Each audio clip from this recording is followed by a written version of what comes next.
الحمد لله وكفى وسلام على عباده الذين اصطفى أما بعد أعوذ بالله من الشيطان الرجيم بسم الله الرحمن الرحيم ولله على الناس حج البيت من استطاع إليه سبيلا ومن كفر فإن الله غني عن العالمين سبحان ربك رب العزة عما يصفون وسلام على المرسلين والحمد لله رب العالمين اللهم صل على سيدنا محمد وعلى آل سيدنا محمد وبارك وسلم اللهم صل على سيدنا محمد وعلى آل سيدنا محمد وبارك وسلم اللهم صل على سيدنا محمد وعلى آل سيدنا محمد وبارك وسلم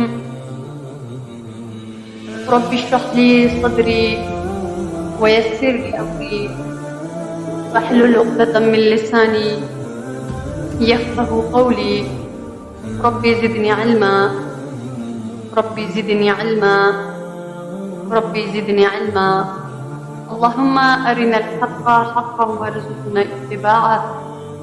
وأرنا الباطل باطلا وارزقنا اجتنابه. انسان جب کلمہ پڑھتا ہے تو اس کلمہ پڑھنے کے بعد اس ایمان والے کے اندر اللہ رب العالمین کی محبت آ جاتی ہے. کسی کے اندر کم محبت ہوتی ہے، کسی کے اندر زیادہ ہوتی ہے. تو محبت کا جذبہ ہر ایک کے اندر ہوتا ہے. تو جب کسی کے اندر محبت کا جذبہ آ جائے تو محبت کا جذبہ یہ چاہتا ہے کہ اس کو اظہار کا موقع ملے. جس سے وہ محبت کرتا ہے یا اس سے ملاقات یا اس سے کلام کا موقع یا اس سے کوئی آثار ملتا، کوئی نشانی ملتی جن سے محبت کا اظہار. جیسے اگر کوئی انسان ہے، اس کا بیٹا بہت دور چلا گیا کسی وجہ سے جاب کے لیے اور وہ ایک ہی بیٹا ہے، تو اب وہ ماں ہر ایک چہرے پر اپنا بچہ تلاش کرے. اگر اپنے بچے کا کوئی ہم شکل مل جائے، کوئی نظر آ جائے تو اس سے خاص انسیت اس کو ایسے دیکھتی ہے، اس سے بات کرنے کو دل. تو جس سے محبت ہو تو یا تو وہ اظہار چاہتا ہے یا ملاقات چاہتا ہے یا کلام کرنا چاہتا ہے. یہ نہ ہو تو کم از کم وہ اس کے جو آثار ہیں، کوئی نشانی، جیسے ایک بچے کے کپڑے ہیں، اس کا روم ہے، ان سے اپنے دل کو انسان بہلاتا ہے. تو مومن کے دل میں اللہ کی محبت، تو اس کا تقاضا یہ ہے کہ اس کو مومن پورا کر لے. اب یہ کیسے اس کو پورا کرے؟ یہ تو بہت مشکل کام ہے، اس لیے کہ ہم ناپاک اور اللہ رب العالمین پاک ذات، ہم محدود ہیں اور رب العالمین لا محدود. وہ وہم و گمان سے بالا، زمان و مکان سے بھی بہت آگے. اللہ کی ذات تو ہر چیز سے بلند و بالا، اس کی کوئی مثال نہیں. اب محبوب ایسا اور محب جو محبت کرنے والا ایک محدود بندہ، تو یہاں مشکل بنتی ہے کہ یہ اپنے محبوب سے محبت کا اظہار کیسے کر سکتا ہے. یعنی ظاہر میں کوئی کام ایسا کرتا کہ اسے کر کے سکون ملتا، کیونکہ انسان مشاہدہ چاہتا. انسان دیکھنا چاہتا۔ اسی لیے اقبال رحمہ اللہ تعالیٰ نے فرمایا کہ کبھی اے حقیقت منتظر نظر آ لباس بجات میں، کبھی اے حقیقت منتظر نظر آ لباس بجات میں، کہ ہزاروں سجدے تڑپ رہے ہیں میری ایک جبین نیاز۔ اللہ تو اللہ رب العزت نے اپنے بندوں پر احسان کر کہ دنیا کی ایک جگہ پر اپنی تجلیات ذاتیہ کو بار کر کے ڈال کے نازل کر کے اس جگہ کو اپنا گھر کیا، اس کو بیتی فرمایا کہ میرا گھر۔ اسی لیے اللہ فرماتے ہیں کہ مکہ مکرمہ میں بیت اللہ جس کو کعبہ کہتے ہیں، اللہ نے اسے اپنا گھر قرار دیا۔ اب وہاں جب اپنی تجلیات نازل فرمائی تو مومن کے لیے اپنی محبت کے جذبے کو پورا کرنا آسان ہو۔ تو اب اگر نماز پڑھنے کا وقت ہو، مشرق میں ہے یا مغرب میں، جہاں بھی ہے، ایک سمت ایک ڈائریکشن کو مل گئی، محبت کے جذبے کو پورا کرنے کا ایک رخ مل گیا کہ حج کا محور محبت، حج کا محور محبت ہے۔ دل اللہ کے حوالے کرنے جانا، ادھر رک کر کے کھڑے ہو جانا کہ ہم اپنے محبوب کے سامنے کھڑے اور محبت کے جذبے کو پورا کریں۔ یہ رکوع و سجود محبت کا اظہار ہی تو ہے۔ مجھے کیا پتا تھا رکوع کا، مجھے کیا پتا تھا سجود کا، مجھے کیا پتا تھا رکوع کا، مجھے کیا پتا تھا سجود کا، تیرے نقش پا کی تلاش تھی کہ میں جھک رہا تھا نماز۔ اللہ تیرے نقش پا کی تلاش کہ میں جھک رہا تھا نماز، تو رخ مل گیا۔ اس لیے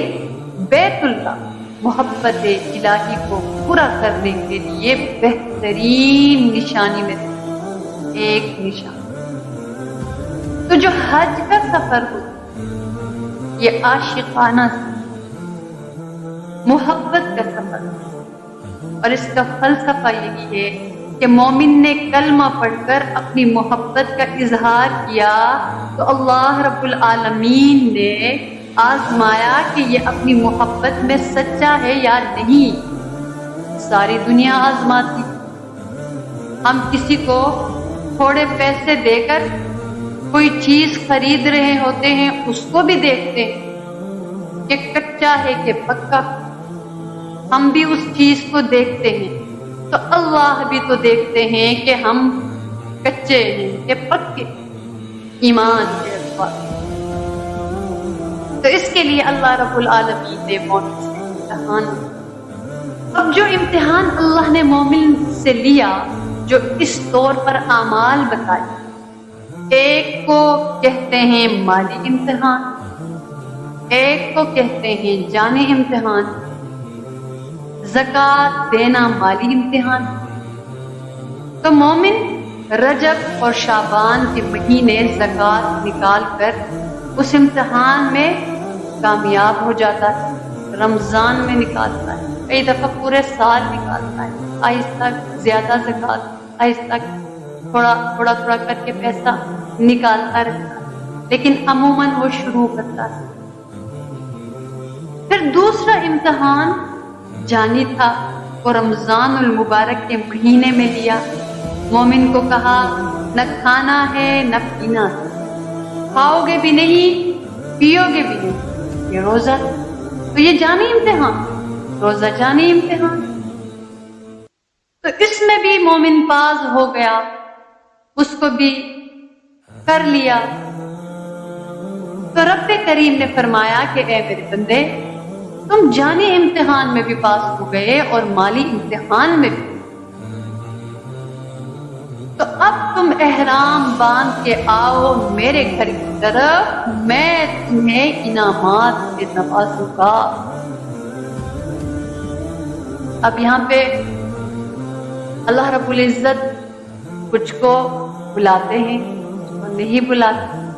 بلانے میں بھی حکمت، نہ بلانے میں بھی حکمت، لیکن ایک مومن، ایک بندے کی کیفیت اسی طرح ہونی چاہیے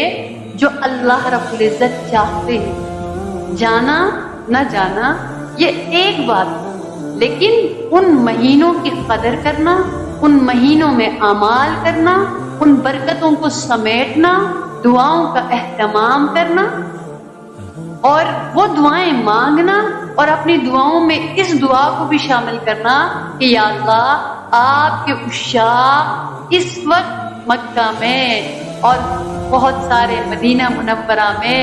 کوئی تہجد کے بعد، کوئی تلاوت کے بعد، کوئی طواف کے بعد، کوئی حتیم کے سجدوں کے بعد، کوئی زمزم پینے کے بعد، کوئی سایہ کعبہ میں بیٹھ کر یا اللہ آپ سے سچی سچی دعائیں مانگ رہے ہوں گے، وہ آپ کے عشاق دنیا کے لیے اور آخرت کے لیے، اپنے لیے، دوسروں کے لیے، وہ دعائیں۔ انسان کئی ایسے ہوتے ہیں جو لسٹ بنا کر جاتے ہیں کہ یہ بھی مانگنا ہے، یہ بھی مانگنا ہے، یہ بھی مانگنا ہے۔ اللہ انہوں نے جتنی خیر کی دعائیں مانگی ہیں، اللہ ہمارے حق میں بھی وہ دعائیں قبول فرما، اور اللہ یقیناً جو آپ کے لیے احرام باندھ کر وہاں پہ حاضر ہوں گے، آپ ان کی قدر بھی کریں گے، اکرام بھی کریں گے، عزت بھی کریں گے، تو آپ کی طرف سے عزت یہ کہ آپ اپنی رحمتوں کا نزول فرمائیں گے، برکتوں کا نزول فرمائیں گے، تجلیات کا نزول فرمائیں گے، اپنا قرب ان کو عطا فرمائیں گے۔ اللہ جو رحمتیں ان پر نازل فرماتے ہیں، اللہ ہم پر بھی نازل فرما۔ آپ تو زمان و مکان سے بالا ہے، آپ تو کہیں بھی پہنچا سکتے ہیں، تو یہ دعاؤں کا اہتمام کرنا، اس کیفیت کو اپنے اندر لانا اور تیار بیٹھنا کہ کیا پتہ کل بلاوا آ جائے، کیا پتہ 10 دن میں آ جائے، کیا پتہ اسی دوران آ جائے، ذی الحجہ سے پہلے پہلے بلاوا آ جائے۔ مومن اس گمان کو لے کے بیٹھتا ہے۔ عموماً ہماری سوچ ہوتی ہے کہ حج ورک شاپ وہ اٹینڈ کریں جنہوں نے حج کے لیے جانا ہے، ایسی بات نہیں ہے۔ یہ ہمارے اسلام کے ارکان میں سے بہت بڑا رکن ہے، اور اس کے بارے میں جاننا، اس کی کیفیات کے بارے میں جاننا اور اس کو سیکھنا، اس کو سمجھنا ہر ایک مومن کے لیے لازمی ہے۔ کیا پتہ کب بلاوا آ جائے، تیاری تو انسان، ایک مومن پوری زندگی کرتا ہے۔ تو اللہ رب العزت نے وہ سارے امتحانات لیے اور فرمایا کہ اب احرام باندھ کے آؤ میرے گھر کی طرف، میں تمہیں انعامات سے نوازوں گا۔ تو دنیا کا یہ دستور ہے کہ کسی کو انعام دینا ہو، اس کو مثال کے طور پر کوئی، جیسے ہمارے ملک کا پریزیڈنٹ ہوتا ہے، جب اس نے کوئی انعام دینا ہوتا ہے، کوئی میڈل دینا ہوتا ہے، تو وہ اپنے پاس بلاتا ہے اور بڑا اعزاز ہوتا ہے، نیوز میں بتایا جاتا ہے۔ تو اللہ رب العزت نے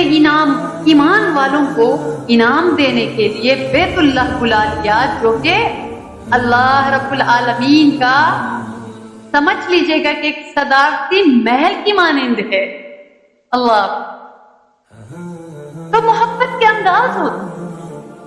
اگر یہ بندہ محبت اپنے معبود سے کرے تو کبھی دن میں 5 مرتبہ ان کے گھر کے چکر کاٹتا ہے، کبھی نماز، کبھی کھانا پینا چھوڑ دیتا ہے،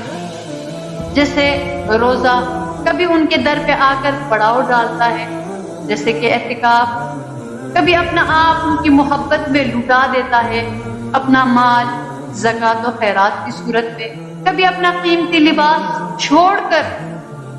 ننگے پاؤں، ننگے سر، ساری سہولیات کو چھوڑ کر محبوب کو پانے کے لیے کبھی ادھر بھاگنا، کبھی ادھر دوڑنا کہ مجھے میرے محبوب مل جائے۔ تو کلمہ تعارف ہے، نماز تعلق ہے، اور زکوٰۃ محبت، روزہ عشق ہے۔ اگر ان سب کو فیل کریں،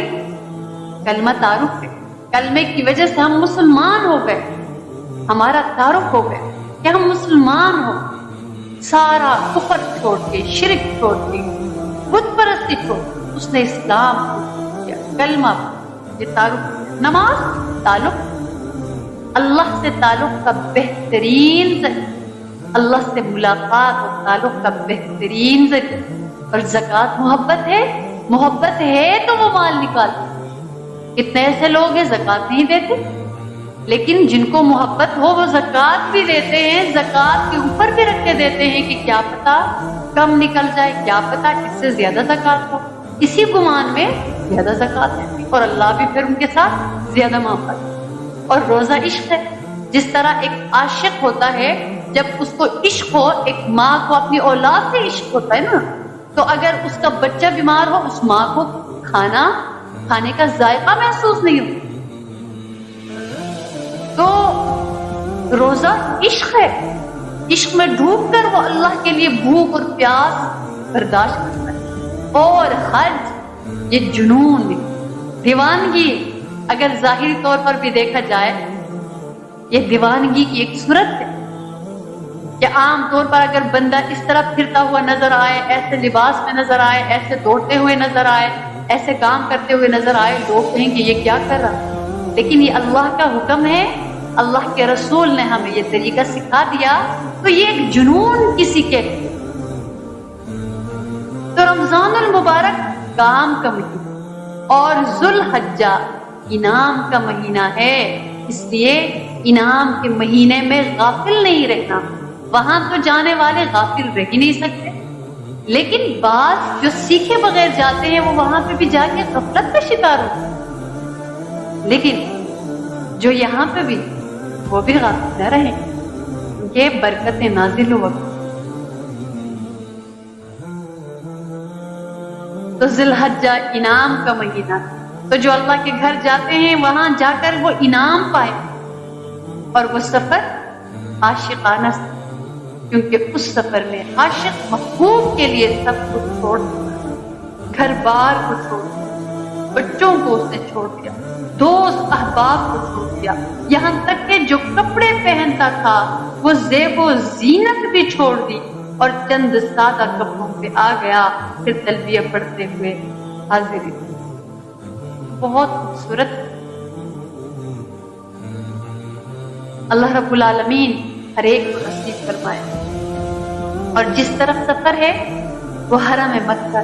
اور اس کی بڑی عظمت، بڑی عظمت۔ اللہ اکبر۔ اسی لیے حدیث پاک میں آتا ہے،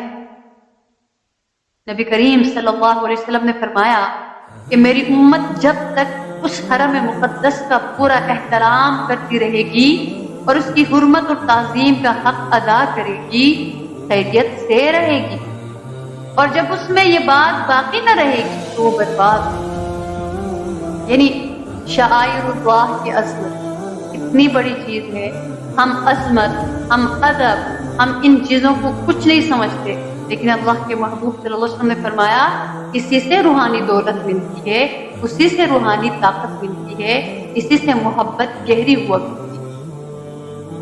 تو اگر اس کا خیال رکھا جائے، یعنی حرم کی تعظیم اور حرمت اللہ کے ساتھ بندگی کے صحیح تعلق اور سچی وفاداری کی علامت اور نشان۔ اللہ سے جتنا تعلق گہرا ہوگا، اللہ رب العزت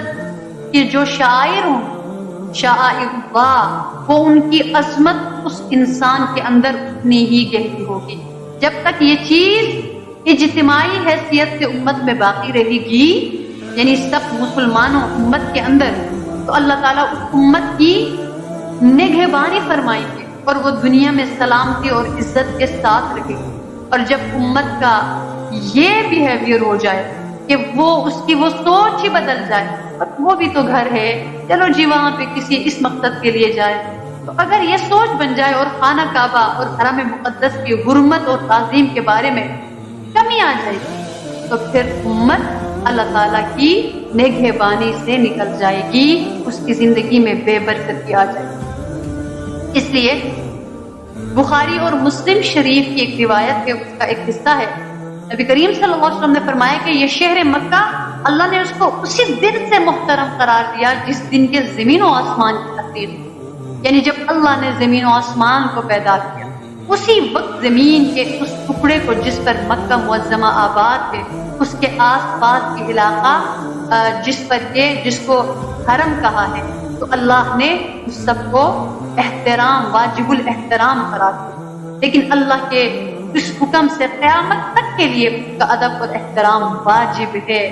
فرمایا کہ مجھ سے پہلے اللہ نے اپنے کسی بندے کو یہاں قتال فی سبیل اللہ کی بھی اجازت نہیں دی، اور مجھے بھی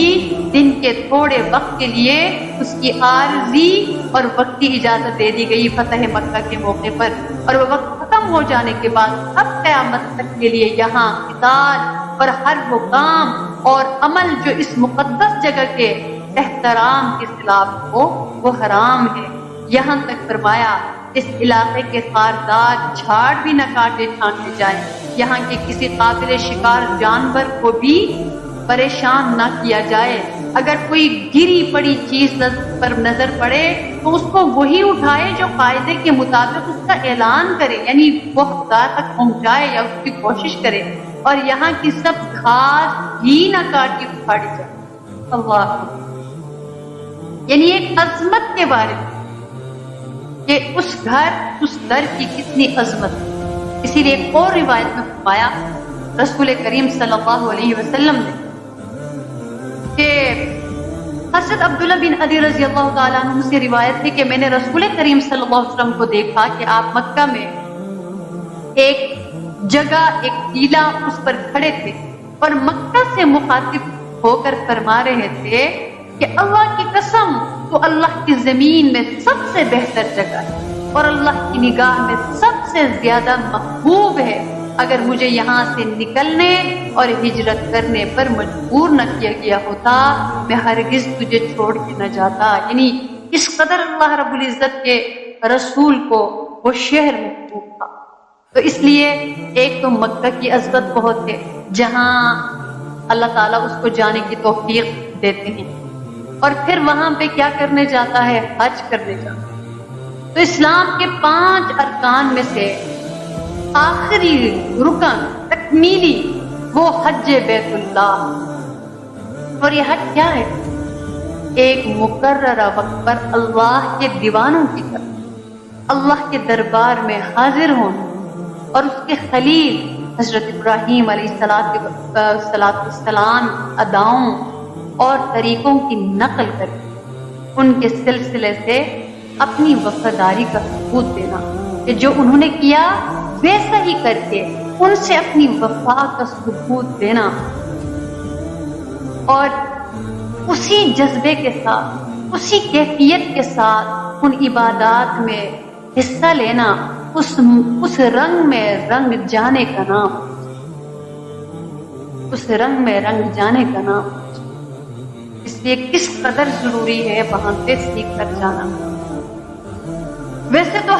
حج کی جو فرضیت ہے وہ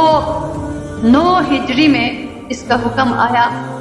اور اس کے اگلے سال 10 ہجری رسول کریم صلی اللہ علیہ وسلم اپنی وفات سے صرف 3 مہینے پہلے صحابہ کرام رضی اللہ تعالی عنہم کی بڑی تعداد کے ساتھ حج فرمایا، یعنی یہ 10 ہجری کو حج فرمایا، جس کا مشہور نام حجۃ الوداع۔ اور اس میں ایک آیت نازل جو کہ یہ بھی مشہور ہے، الیوم اکملت لکم دینکم واتممت علیکم نعمتی۔ اللہ، اگر کسی مسلمان کو مخلص یعنی اخلاص کے ساتھ حج نصیب ہو جائے، جس کو دین کی زبان میں حج مبرور ہے، اور ابراہیم علیہ السلام اور رسول کریم صلی اللہ علیہ وسلم کی نسبت کا کوئی ذرہ اس کو مل جائے تو گویا اس کو سعادت کا بہت بڑا مقام ہے، اور وہ نعمت اس کے ہاتھ آ گئی جس سے بڑی اس دنیا میں کوئی بھی اس کی کوشش کرے حج کرنے والا کہ وہ پائے، وہ پڑھے سیکھے اور سیکھ سکے، تو پھر وہ برکتیں ملا کر، پھر وہاں پہ وہ رحمتوں کا نزول ہوا، اسی لیے حدیث پاک میں آتا ہے، بخاری اور مسلم شریف، حضرت ابو ہریرہ رضی اللہ تعالیٰ عنہ سے روایت، رسول کریم صلی اللہ علیہ وسلم نے فرمایا، جس آدمی نے حج اور اس میں نہ تو کوئی شہوانی اور فحش بات کا ارتکاب کیا، نہ اللہ کی کوئی نافرمانی کی، تو وہ گناہوں سے ایسا پاک صاف ہو کر واپس ہوگا جیسے اس دن تھا جس دن اس کی ماں نے اس کو جنم دیا۔ اللہ، اتنی بڑی بات، اتنا بڑا، یعنی قدردان نے بھی قدر فرمائی۔ جو اللہ کی طلب میں گیا وہاں پہ اپنا سب کچھ چھوڑ کر، تو قدر کرنے والے نے بھی بہت قدر کر، اس کو گناہوں سے دھو دیا، پاک کر دیا، صاف کر دیا۔ تو حج کے لیے جانا ہو، مشقت بھی اٹھانا ہو، مال بھی لگنا ہو، تو محنت بھی کرنی چاہیے، تمام ان خواہشات کو چھوڑ دینا چاہیے کہ جو وہاں پہ جا کے راستے کی رکاوٹ بنے اور انسان اس طرح سے حج کرنے سے رہ جائے اور واپس آ کر پچھتاوا رہ جائے کہ کاش وہاں یہ نہ کرتا، کاش وہاں یہ نہ کرتا۔ اسی لیے ایک اور روایت میں آتا ہے، حضرت ابو ہریرہ رضی اللہ تعالیٰ عنہ سے یہ روایت ہے، فرمایا کہ ایک عمرے سے دوسرے عمرے، یعنی ایک عمرے سے دوسرے عمرے تک کفارہ ہو جاتا ہے اس کے درمیان کے گناہوں، اور حج مبرور کا بدلہ جنت ہے۔ اللہ، یعنی اتنی بڑی بات اللہ کے محبوب صلی اللہ علیہ وسلم نے فرمائی کہ حج مبرور کا بدلہ جنت۔ اللہ تعالی ہم سب کو حج کی توفیق عطا فرمائے، اور اللہ رب العالمین اس حج کی توفیق عطا فرمائے جس کو حج مبرور اللہ کے محبوب صلی اللہ علیہ وسلم۔ اس لیے ایک اور حدیث پاک میں آتا ہے کہ حج اور عمرہ کرنے والے اللہ کے مہمان ہیں۔ حج اور عمرہ کرنے والے اللہ کے مہمان، تو جو مکہ مکرمہ گیا اللہ کا مہمان بن گیا، جو مدینہ منورہ گیا اللہ کے رسول کا مہمان بن گیا۔ تو فرمایا رسول کریم صلی اللہ علیہ وسلم نے، حج اور عمرے کرنے والے اللہ تعالیٰ کے مہمان ہیں، اگر وہ اللہ سے دعا کرے تو وہ ان کی دعا قبول فرمائے، اور اگر وہ اس سے مغفرت مانگے تو وہ ان کی مغفرت فرمائے۔ یعنی کوئی بھی بات ٹلنے والی نہیں، جانے والی نہیں، کوئی بات اگنور نہیں ہونی۔ کہیں بھی کچھ مانگ لیا مل گئے، کہیں بھی کچھ مانگ لیا مل گیا، تو اللہ کی رحمت جوبن پر ہوتی ہے ان دنوں۔ جس طرح ہم اللہ کے رسول محترم صلی اللہ علیہ وسلم دعا مانگا کرتے تھے، اللہم بارک لنا فی رجب و شعبان وبلغنا رمضان، تو بالکل اسی طرح جیسے ہی عید کا موقع ہو تو شوال، پھر اس کے بعد ذی القعدہ، پھر ذی الحجہ کی بات، اور وہ پورا مہینہ بھی محترم ہے۔ تو بالکل وہاں پہ ہم انتظار کرتے ہیں رمضان سے ملنے کا، یہ 2 مہینے پھر انتظار میں ہیں اس ذی الحجہ سے۔ تو اللہ کی رحمت موسلا دھار بارش کی طرح برستی ہے، انعام دینا چاہتے، عطا کرنا چاہتے، تو زیادہ سے زیادہ مانگتے۔ تو کتنی بڑی بات ہے کہ اللہ رب العالمین سے ہم مانگے، اللہ تعالیٰ وہاں پہ جانے والوں کبھی رد نہیں فرماتے، ان کو عطاؤں کا ان کے ساتھ معاملہ فرماتے ہیں، کرم کا معاملہ فرماتے ہیں۔ تو اس لیے کوئی بھی موقع وہاں جانے والا اس کو ضائع نہیں، اس سے فائدہ ہو۔ اسی لیے جب انسان ایسے راستے کی طرف نکلتا ہے تو اللہ رب العالمین قرآن عظیم الشان میں فرماتے ہیں، لَأَقْعُدَنَّ لَهُمْ صِرَاطَكَ الْمُسْتَقِيمَ، شیطان نے کیا کہا؟ میں ان کے لیے آپ کی سیدھی راہ بیٹھوں گا، میں ان کے لیے اس سیدھے صراط المستقیم جو ہدایت کا راستہ ہے، میں ادھر بیٹھا ہوا ملوں گا، میں ورغلانے کی، بہکانے کی۔ یعنی اس میں ایک اس کی تفسیر یہ ہے کہ مکہ مکرمہ کے راستے کا تذکرہ کیا کہ شیطان اس راستے پر بیٹھا رہتا ہے تاکہ حج کے لیے جانے والوں کو حج کی حاضری سے روکے، کوئی نہ کوئی ہرڈلز ڈالے۔ اگر جسمانی طور پہ نہ روکے تو روحانی طور پہ بھی بہت کچھ کر جاتا، کیونکہ اس کو اختیار جو ملا ہوا ہے رگوں میں دوڑنے، تو وہ اس اختیار کو استعمال کرتا ہے اور اس کا بس نہیں چلتا کیسے میں ایک بندے کو بھی ورغلاؤں۔ یہاں تو ایسے معاملات ہوتے، وہاں پہ جا کے چوریاں، ڈاکے، لڑائیاں، گندی نظر، بہت کچھ ہوتا ہے. کیوں؟ شیطان چپک گیا، شیطان لگ گیا. تو اس لیے پھونک پھونک کر قدم اٹھانا پڑتا ہے اس راستے پر جب انسان نکلے. تو اس بات کا خیال رکھنا چاہیے کہ اس جگہ کی بھی قدر ہو، اور وہاں سے جانے سے پہلے جب یہاں سے ہم روانہ ہو جائیں اس وقت بھی ہم تیار ہیں. اللہ اکبر کبیرہ. ایک روایت میں آتا ہے کہ جو شخص اپنے گھر سے حج اور عمرے کے ارادے سے نکلے اور مر جائے، اللہ تعالیٰ اس کے لیے قیامت تک حج کرنے والے اور عمرہ کرنے والے کا ثواب دیں گے. اور جو کسی حرم پاک مدینہ منورہ یا مکہ مکرمہ میں فوت ہو جائے تو نہ وہ حساب کے لیے پیش کیا جائے گا اور نہ اس سے حساب کیا جائے گا. اس سے کہا جائے گا کہ جنت میں داخل. اگر قرض کی ادائیگی، اگر ایسے اعمال ادا ہوئے تو، اور اللہ رحم کرنا چاہے، یعنی قدردانی کی ایک انتہا ہے. یہ اس فضیلت پر ایک حدیث سے پاک ہے کہ جس سے یہ پتہ چل رہا ہے کہ اللہ رب العالمین کس قدر فرماتا ہے. اور اللہ رب العالمین ایک اور حدیث پاک میں یہ بھی فرمایا گیا کہ حج کرنے والے اور عمرہ کرنے والے اللہ کے وقت ہیں، اللہ کے مہمان ہیں.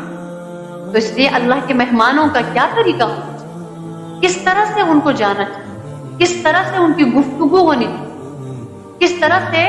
آپس میں ان کا سلوک ہونا چاہیے. اسے فرمایا کہ جو شخص ننگے سر ننگے پاؤں 7 مرتبہ طواف بیت اللہ کرے اسے ایک غلام آزاد کرنے کا ثواب ملے گا. اور جو شخص، یہ بھی آتا ہے روایت میں کہ جو شخص بارش میں 7 مرتبہ طواف بیت اللہ کرے اس کے تمام پچھلے گناہ معاف کر دیے جائیں گے، چھوٹے گناہ معاف کر دیے جائیں گے. اور یہ گناہ بات بہت بڑی. اور یہاں تک فرمایا ہے ہمارے بڑوں نے کہ اگر عرفہ کے دن جمعہ پڑ جائے تو تمام اہل عرفہ، یعنی عرفات کے میدان میں جو شرکت کرے ان کی بخشش ہوتا ہے. یہ دن دنیا کے تمام دنوں سے افضل ترین دن شمار ہوتا ہے. عرفہ کا دن بھی ہو، جمعہ کا دن. اسی دن نبی کریم صلی اللہ علیہ وسلم نے حجۃ الوداع ادا فرمایا. اس لیے نبی کریم صلی اللہ علیہ وسلم میدان عرفات میں قیام پذیر تھے اور اسی میں وہ آیت نازل ہوئی، الیوم اکملت لکم دینکم واتممت علیکم نعمتی ورضیت لکم الاسلام دینا. اس قدر اللہ رب العزت خوش ہو گئے ایمان والوں کا مجمع دیکھ کر، ایمان والوں کی طرف دیکھ کر، ایمان والوں کی حاضری دیکھ کر، ان کا مانگنا دیکھ کر، ان کا اخلاص دیکھ کر، ان کا فقیرانہ لباس دیکھ کر. کیا آج کے دن ہے میرے رسول، تمہارے لیے تمہارے دین کو میں نے کامل کر دیا، شاباش ہو، خوش رہو، آباد رہو، تم نے حق ادا کر دیا، تم میرے محبوب ہو، تم میرے رسول ہو، تم میرے لاڈلے ہو، تم میرے پیارے ہو. تم نے میرے لیے آزمائش سے،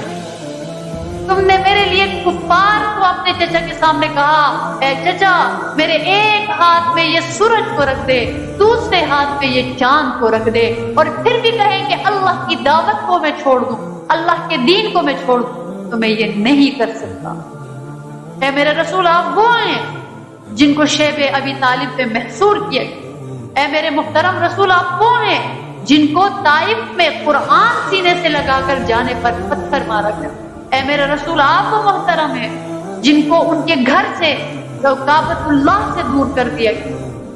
آپ وہ ہیں جن کو زہر دیا گیا. آپ وہ ہیں جن کو ان کی پیاری بیوی کے بارے میں آزمائش میں ڈال دیا، بہتان تہمت لگا. آپ وہ ہیں جن کے اپنوں نے اٹھا کے پتھر مارا، آپ کی بیٹیوں کو طلاق. لیکن آج آپ میرے سامنے کھڑے ہیں، سرخرو ان الذین قالوا ربنا اللہ ثم استقاموا،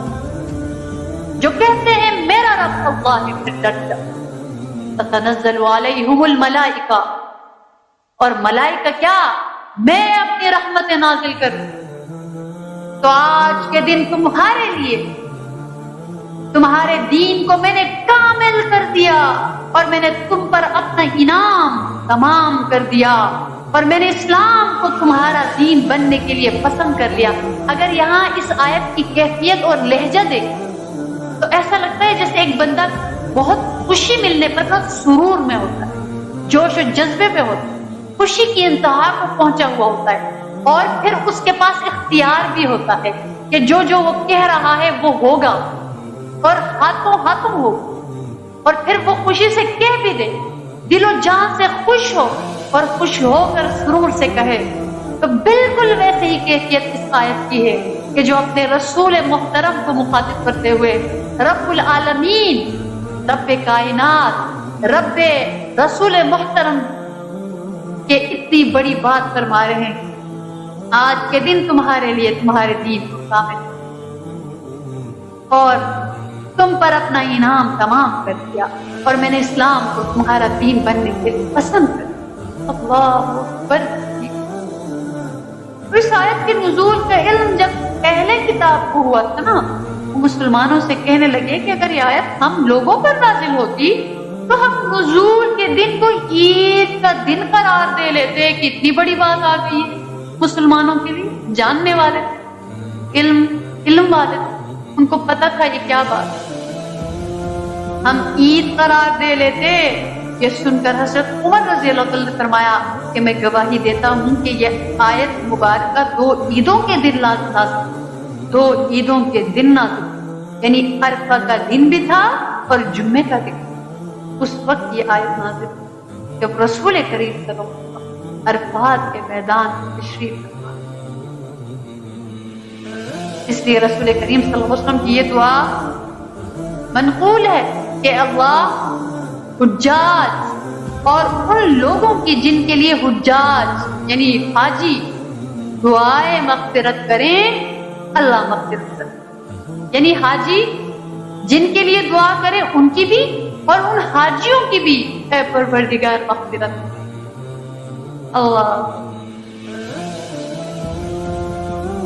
اللہ پاک ان کی بھی مغفرت کرے اور اللہ تمام امت کی۔ اب جب اس راستے کی طرف بندہ روانہ ہو، سب سے پہلے اس کو کیا کرنا؟ جب حج کا ارادہ کرے تو یہ کچھ باتیں ہیں، ان کو ہم توجہ سے سنیں۔ کہاں پہ کیا کیا کریں؟ باتیں چھوٹی چھوٹی ہیں لیکن پتہ نہ ہونے کی وجہ سے ہم کئی دفعہ غفلت کا شکار ہو جاتے ہیں۔ کئی دفعہ وہاں پہ جا کے جو چھوٹی چھوٹی باتیں بہت بڑی لگتی ہیں، بہت فائدہ ہوتا ہے، اور پتہ نہ ہونے سے ہم شکوک و شبہات کا شکار ہوتے ہیں۔ یہاں پہ کیا کرنا چاہیے، کیا کرنا چاہیے تھا، نہیں کرنا چاہیے تھا، یا بتایا نہیں جاتا، کئی جگہ غفلت سے وہ موقع ضائع ہوتے۔ پر سب سے پہلی بات کہ جب کوئی حج کا ارادہ کرے تو سب سے پہلے اسے اپنے گناہوں سے توبہ کرے، سب سے ضروری اپنے گناہوں سے توبہ کرے، چھوٹے بڑے جتنے بھی گناہ، 2 رکعت صلاۃ توبہ پڑھ کے اللہ رب العزت کے سامنے سچے دل، یا اللہ صغیرہ کبیرہ چھوٹے بڑے دن اور رات یاد ہے بھول گئے جتنے بھی گناہ اے رب اپنی رحمت ہماری مغفرت ہماری بخشش کر، یا اللہ آپ کے گھر آنا، آپ کی زیارت کے لیے، آپ کے دیدار کے لیے، آپ کی دید کے لیے آنا، یا اللہ گندے شندے ہو کے کیسے پیش، یا اللہ ایسے پیش ہونا نہیں چاہتا، پہلے ہی شرمسار، پہلے ہی کیا وجود ہے، اگر اس وجود کے ساتھ گناہ چپکے ہوئے ہو یا اللہ کیسے پھر آپ کے سامنے آپ کے گھر کے آگے کیسے،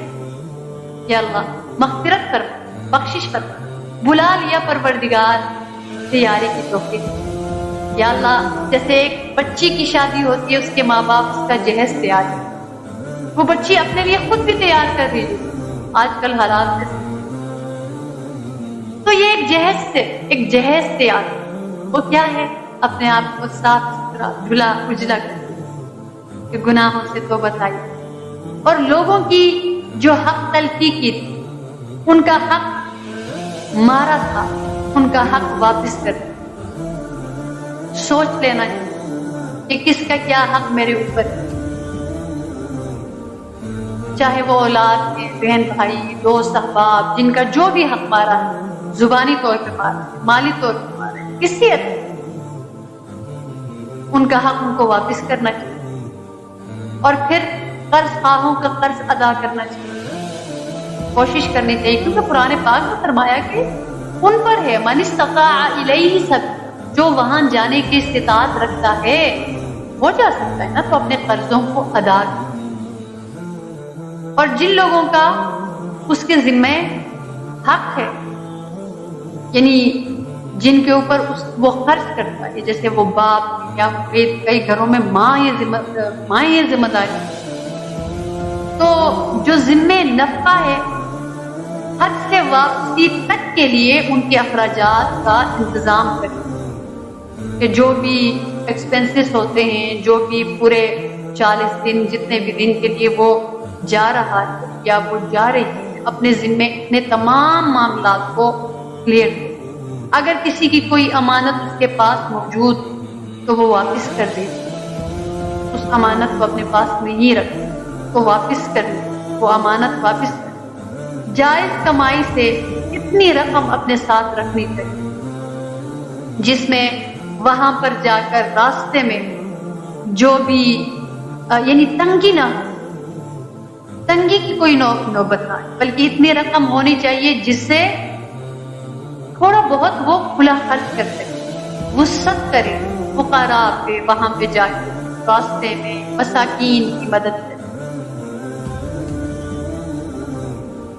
تو کوشش کرے جانے سے پہلے بھی کچھ خیرات، اور اپنے ساتھ بھی کچھ اتنا لے کر جائے کہ وہاں پہ بھی خیرات۔ تو یہ چیز ہونی چاہیے کہ اپنی حیثیت کے مطابق، کیونکہ اللہ تعالیٰ نے مالدار پر حج فرض کیا ہے، فقیر پر نہیں کیا، تو جب مالدار پر حج فرض ہے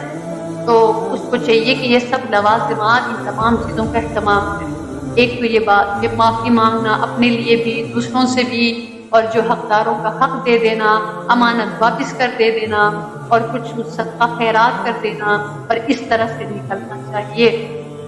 جاتے ہوئے بھی صدقہ دینا چاہیے، اور اس کی برکتیں ہوتی ہیں۔ دوسری بات کہ حج کے لیے ایسا جیسے گروپ کی صورت میں حج کے لیے جاتے ہیں، کچھ جو ہے 2-3 فیملیز مل کر اس طرح سے ہوتا ہے، تو ایسے لوگ تلاش کریں، ایسے ساتھی تلاش کریں جو نیک ہوں، خیر کا پسند کرنے والا کوئی انسان، خیر کے پسند کرنے والی اور نیک اعمال پر اس کا مددگار ہو، ساتھی ہو، ساتھ دے۔ اگر کوئی بات بھول جائے تو یاد دلائے، یاد رہے تو عمل پر اس کی مدد کرے، عمل میں کمزوری دکھائے تو اس کی ہمت بندھائے، اور کوئی اگر مسئلہ ہو تو صبر کی تلقین کرے، بہت فائدہ ہو جب ساتھ ایسے لوگ ہو جو ہمیں تلقین کرے کہ نہیں یہاں ایسا نہیں کرنا چاہیے، یہاں صبر کرنا چاہیے، یہ جگہ ایسی ہے، یا یہ کہ اگر وہ کوتاہی ہے، وہ ذکر میں نہیں ہے، ایسے ہی بیٹھا ہوا ہے۔ تو مطلب ایسے لوگوں کے ساتھ جانا چاہیے، ایسے گروپ کے ساتھ جانا چاہیے جو کہ سیکھے ہوئے لوگ، جو کہ سمجھے ہوئے لوگ۔ اس لیے اکثر و بیشتر اپنے گروپ میں کوئی عالم، کوئی مفتی ضرور ساتھ لے کر جاتا ہے، بلکہ خواتین کا جو گروپ ہوتا ہے، اب بے شک وہ اپنے مرد، اپنے محرم کے ساتھ جاتی ہیں، لیکن وہ خواتین کے اندر بھی ایسی عورت ضرور ہوتی ہے جو کہ ان کو گائیڈ، اور یہ بہت ضروری ہے، بہت غلطیاں ہوتی ہیں۔ پھر اپنے رشتہ داروں سے، پڑوسیوں سے جو کہ اس کے ساتھ حج پر نہیں وہ لوگ جا رہے ہیں، تو ان سے دعاؤں کی درخواست کہ اللہ تعالیٰ نے ان کی دعاؤں میں خیر و برکت رکھی ہوئی، یعنی دعا میں اللہ پاک خیر و برکت رکھی ہوئی، کوئی بھی کسی کے لیے دعا کرے اس دعا میں خیر و برکت رکھی ہوئی، اور اللہ تعالیٰ نے دعا میں ایسی جان ڈالی ہوئی ہے کہ اس دعا کو قبول ہوگی ہو، کسی سے بھی کروائیں، خود بھی کریں، تو اس کے لیے لالچ ہو ہمارے پاس کہ ہم کسی کو بھی کہہ سکتے ہیں دعا، کہ بڑی اچھی صفت ہے کہ ہم کہا کریں آپ مجھے دعا میں یاد، اور یقین جانیے پھر وہ لوگ یاد بھی رہ جاتے جو کہتے ہیں اکثر و بیشتر، وہ یاد بھی رہ جاتے، قدرتی عمل۔ رخصت ہونے والا شخص اللہ سے دعا کرے کہ اللہ میں تیرا دین، تیری امانت اور تیرے آخری اعمال، یعنی آپ بلکہ یہاں یہ دعا بھی کریں کہ جو جانے والا ہوگا وہ بھی دعا دے، اور جو جا رہا ہے رخصت کرنے والے بھی دعا دے۔ جانے والا اس کے لیے جو خیر کی دعائیں، وہ جو پورا راستہ جاتا ہے اس میں سب کے لیے اپنا وقت ضائع کیے بغیر، کسی سے فون پہ ادھر ادھر بات کیے بغیر، اپنے تمام ضروری کاموں کو سمیٹ کر سفر کی حالت میں سب کے لیے بھی اپنے لیے بھی دعا کر سکتا ہے۔ اور اسی طرح اگر جو رخصت ہونے والا شخص ہے وہ بھی یہ الفاظ کہے کہ میں تیرا دین، تیری امانت اور تیرے آخری اعمال اللہ کے سپرد کرتا ہوں، یعنی اللہ میں تیرا دین، تیری اپنے بچوں کے لیے بھی جانے والا کہہ سکتا ہے، اپنی بیوی، اپنے شوہر، بھائیوں، رشتہ داروں، سب کے لیے کہ میں آپ کا دین، آپ کی امانت، آپ کے آخری اعمال اللہ کے سپرد۔ آخری اعمال تو باقی میں اللہ کے سپرد ہونا کہ من آخر کلامہ لا الہ الا اللہ دخل الجنہ، انما الاعمال بالخواتیم، آخری جو جن کا اختتام اچھے اعمال پر ہو سکے وہ پھر اس کو کہیں گے کہ وہ سعادت مند ہے۔ تو یہ دوسرا عمل ہے کہ بندہ جو جا رہا ہوتا ہے وہ ایسے لوگ اپنے ساتھ رکھے، ایسے لوگوں سے تحقیق کریں، اہتمام کریں، جب اتنا اہتمام کر کے وہاں جانا ہے، ایسے لوگوں کے گروپ میں، ایسے لوگوں کی جماعت میں، ایسے لوگوں کے مجمع میں وہ کوشش کریں جانے کی جہاں پہ مردوں میں ایسے جاننے والے ہوں، جہاں پہ عورتوں میں بھی ایسی جاننے والے ہوں۔ اتنا پھر فائدہ ہوگا، اتنا پھر فائدہ ہوگا کہ پھر حج کا بھی مزہ آئے گا، پھر عمرے کا بھی مزہ آئے گا، پھر وہ ادب بھی سکھائیں گے، پھر اہتمام بھی سکھائیں گے، پھر غفلت سے بھی بچائیں گے، پھر اجتماعی دعائیں بھی ہوں گی، پھر سارا کچھ سکھایا جائے گا، پھر ایک انسان کا بہت ہی کامل طریقے سے اس کا حج ہوگا۔ دو اعمال، یہ دوسرا عمل ہو گیا جو گھر سے نکل۔ تیسرا عمل وہ کیا ہے کہ تمام تر جو خرچہ ہے، اس کے جتنے ایکسپینسز ہیں، جتنے ایکسپینڈیچرز ہیں، وہ حلال کمائی سے ان کو پورا کرنا چاہیے، حلال کمائی۔ اسی لیے اللہ نے اتنی سختی اور تنگی نہیں رکھی کہ جی ہر حال میں حرام ہی لے کے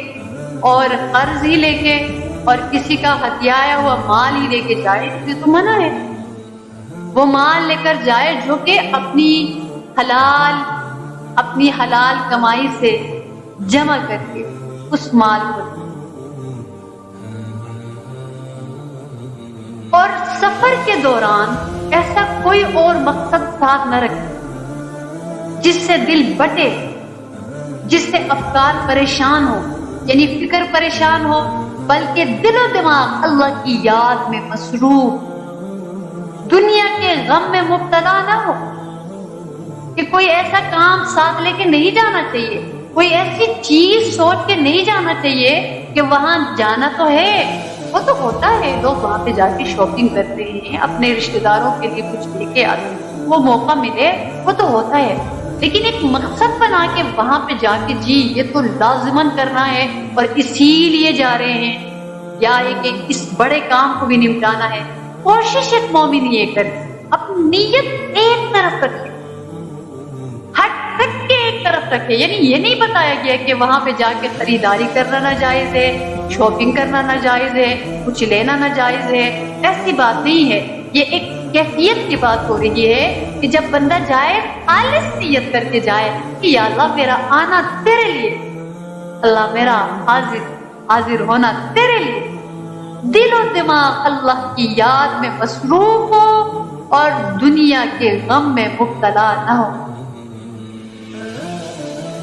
اس لیے ایک روایت ہے، اس میں کہا گیا کہ آخری زمانے میں 4 طرح کے لوگ حج کے لیے جائیں گے، 4 طرح کے لوگ حج کے لیے جائیں گے، بادشاہ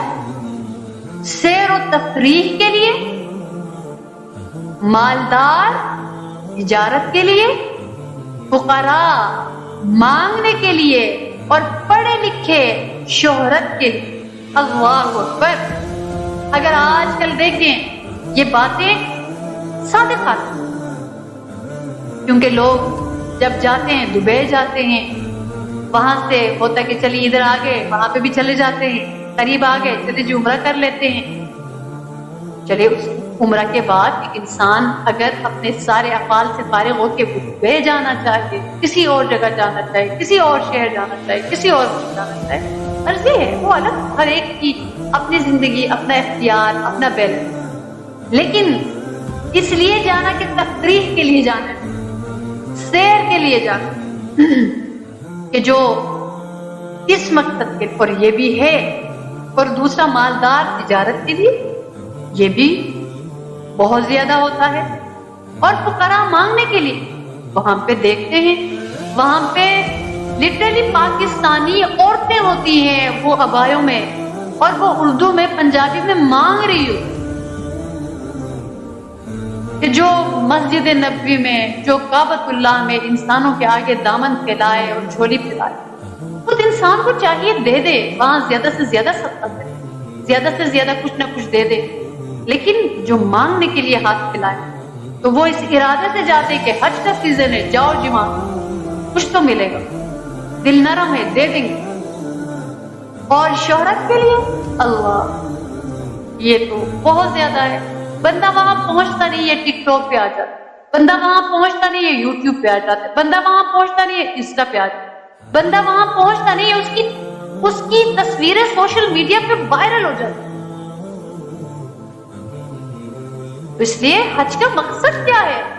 ڈرنا چاہیے۔ اللہ کے نیک بندے مسجد کے باہر بھی جا کے کھڑے ہو کے کامتے تھے، یا اللہ ایک گنہگار تیرے دربار کے آگے کھڑا ہے، یا اللہ حاضری کی اجازت دے دے، وہ تو ہے ہی اللہ کی تجلی گاہ۔ کیسے ان لوگوں کو وہاں پہ کیسے پوز دیتے ہیں، کیسے نفس گوارا کرتے، کیسے دل گوارا کرتے، وہاں پہ ایک لمحے کے لیے بھی اس غفلت میں مبتلا ہونا کہ اپنا پوری تیاری کے ساتھ اپنا سارا وہاں پہ پوری سلائڈز بنا رہے ہیں، پوری تصویروں کا ایک البم بن رہا ہے، اور پورے پوز دے کے ماڈلنگ کر کے، اس لیے اس سے خوف کھانا چاہیے۔ وہاں بندہ مغو ہو، مگن ہو، اس کو کسی کا ہوش نہ ہو، وہ سب سے بے خبر، اس کو بس اپنے اللہ کی فکر،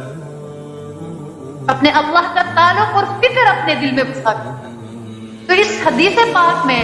دنیا والوں کے لیے تمام ایسے مقاصد بیان کیے گئے جن کے سفر سے تعلق ہو سکتا ہے۔ اس میں شک نہیں ہے کہ یہ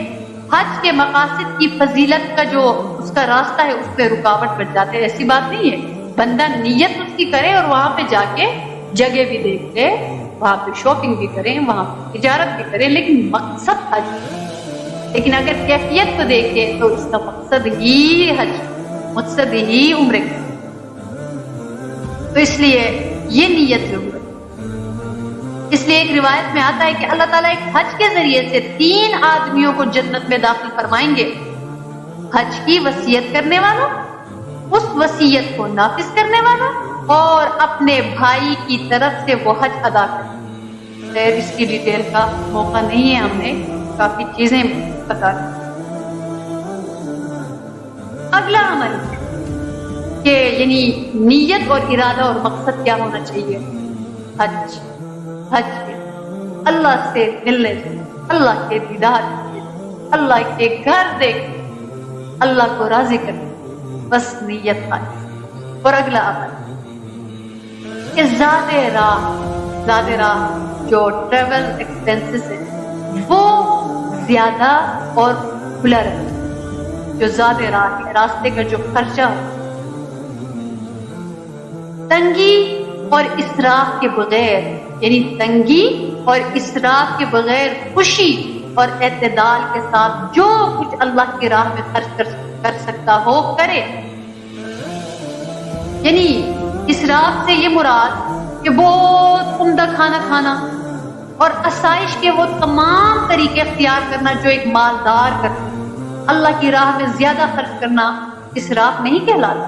لیکن اپنے آپ کو اتنی آسائش دے دینا وہاں پہ جا کے، اتنا کوئی آرام پہنچانا کہ بندہ ٹس سے بس مس نہ ہو، کیونکہ وہاں بڑے بڑے بھی اہتمام کریں نا، وہاں مجاہدہ ہوتا ہی ہے، تو تھوڑا مجاہدہ کرنا چاہیے۔ وہ راستہ ہے ہی جنون کا، وہ راستہ ہے ہی دیوانگی کا راستہ۔ تو جتنا اس میں قدم اٹھایا جائے گا، جتنا اس میں محنت کی جائے گی، جتنا مجاہدہ کیا جائے گا، تو ظاہر ہے اس کا اسی قدر۔ تو لہٰذا اپنے کھانے میں بھی بہت پسندیدہ چیزوں کو سوچنا، دیکھنا، وہی کرنا، اور اپنے آرام کا بہت بہت بہت زیادہ خیال رکھنا۔ اپنے آپ کو اتنا پالنا کہ جی بس مجھے سب کچھ میری خواہش کے مطابق مل جائے، کچھ کمی نہیں ہونی چاہیے، اتنا بھی نہیں ہونا چاہیے، لیکن تنگی بھی نہیں کرنی چاہیے۔ کتنی تنگی کے برا حال کر دیا۔ وہاں پہ جا کے سخاوت بہت ضروری ہو جاتی ہے، سخاوت کا بھی خیال رکھنا۔ سخاوت بھی ہو لیکن ساتھ میں یہ بھی ہو کہ کہیں یہ نہ ہو کہ جانے سے پہلے میرا سب کچھ ہاتھ سے نکل جائے اور میرے پاس کچھ بچے ہی نہ، کیونکہ وہ دوسرا ملک ہے، وہاں پہ کئی دفعہ کوئی انتظام نہ ہو، مشکل میں انسان پھنس جاتا ہے۔ بہرحال اللہ کی راہ میں زیادہ خرچ کرنا اسراف نہیں ہوتا، اس لیے کہا گیا اسراف میں خیر نہیں، اور خیر کے کام میں اسراف، جو اسراف کرتا ہے یعنی فضول خرچی کرتا ہے، فضول خرچ، اس میں خیر نہیں ہے۔ اور خیر کے کام میں اسراف نہیں ہے، خیر کا راستہ ہے، خیر کا کام ہے، انسان کو اللہ نے دیا ہے، جتنا بھی لگاتا ہے وہ اسراف نہیں ہے، وہ لگا سکتا ہے۔ تو اللہ کی راہ میں زیادہ راہ خرچ کر دینا صدقہ ہے، ایسا صدقہ ہے جس میں 1 درہم کا اجر 700 درہم کے برابر ہے، یعنی اجر بہت بڑھ جاتا ہے۔ حضرت عبداللہ ابن عمر رضی اللہ تعالیٰ عنہ فرماتے ہیں آدمی کی شرافت کی علامت یہ بھی ہے کہ اس کا زیادہ راہ اچھا ہو۔ یہ بھی فرمایا کرتے کہ بہتر حاجی وہ ہے جس کی نیت خالص ہو، بہتر حاجی وہ ہے جس کی نیت خالص ہو، زیادہ راہ پاکیزہ یعنی حلال ہو اور یقین کامل ہو۔ بہترین حاجی وہ ہے جس کی نیت خالص ہو، جیسے نیت کا ذکر ہو گیا، اور زیادہ راہ پاکیزہ ہو، حلال،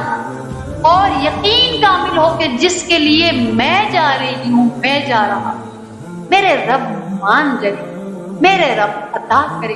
میرے رب نوازیں گے۔ اللہ رب العزت کی قسم ہے جو انسان یہاں سے جس طلب اور ارادے کو لے کے جاتا ہے وہ لے کر لوٹتا بھی ہے۔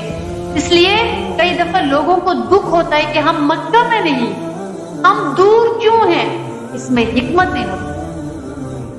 کیونکہ اگر وہ وہاں ہوتا کئی دفعہ ہو سکتا ہے وہ اتنا قدر نہ کرتا، ہو سکتا ہے اس کی وہ طلب ہی ختم ہو جاتا، ہو سکتا ہے اس کا وہ جذبہ ہی مر جاتا، کیونکہ ہمیشہ انسان کی یہ ایک فطرت ہے کہ جو اس کو میسر ہو، اس کو دستیاب ہو، ایک وقت کے بعد اس کی قدر، اس کی ویلیو ڈاؤن ہو جاتی ہے۔ اور جب وہ سفر کر کے جاتا ہے اس کو پتا ہوتا ہے کہ میں کس طرح سے اپنی نیند قربان کر کے، اپنے رشتہ داروں کو چھوڑ کے اتنا لمبا سفر، اس لیے ایسے بھی ہیں وہاں پہ رہنے والے، وہاں ہو کر بھی چین نہیں پاتے، وہاں ہو کر بھی سکون نہیں پاتے، وہاں ہو کر بھی اللہ کی ذات سے وہ یقین کا رشتہ ہی نہیں۔ اور وہاں ایسے بھی ہیں کہ اس کے ارد گرد رہ کر بھی ان کو مہینوں کعبۃ اللہ کا طواف نصیب نہیں۔ اس لیے یہاں سے جانے والے اپنا یوں یقین کامل لے کر کہ جائیں گے جولیاں نہیں، جہاں کا کشکول بھر کر، جہاں عالمین کے پروردگار کے پاس جا رہے ہیں۔ یہ بات کسی دنیا کے بڑے گیٹ والے کے پاس تو نہیں جا رہے نا،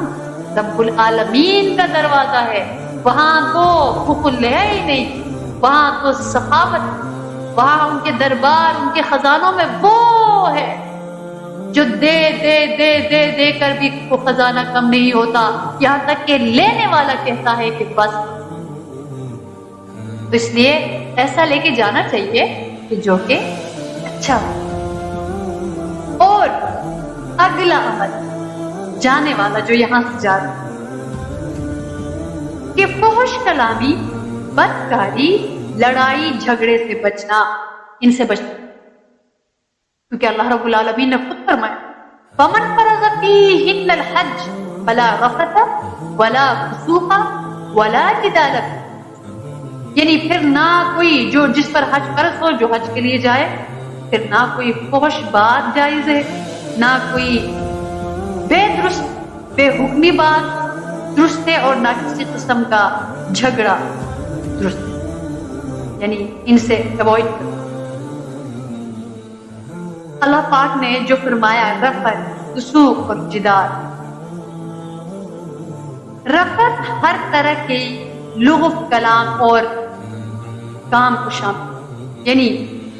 اس میں شامل ہے عورتوں سے پیار اور محبت کی باتیں کرنا، چاہے وہ میاں بیوی ہی کیوں نہ ہو، کوئی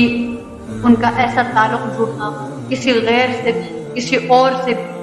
یا چھیڑ چھاڑ کرنا یا جذبات ابھارنے والی گفتگو کرنا، یہ سب اس میں داخل ہے، کیونکہ اس طرح کی گفتگو جذبات میں تحریک پیدا کرتی ہیں جو کہ حالت احرام میں منع ہے، یعنی اپنی نظروں کو بچانا،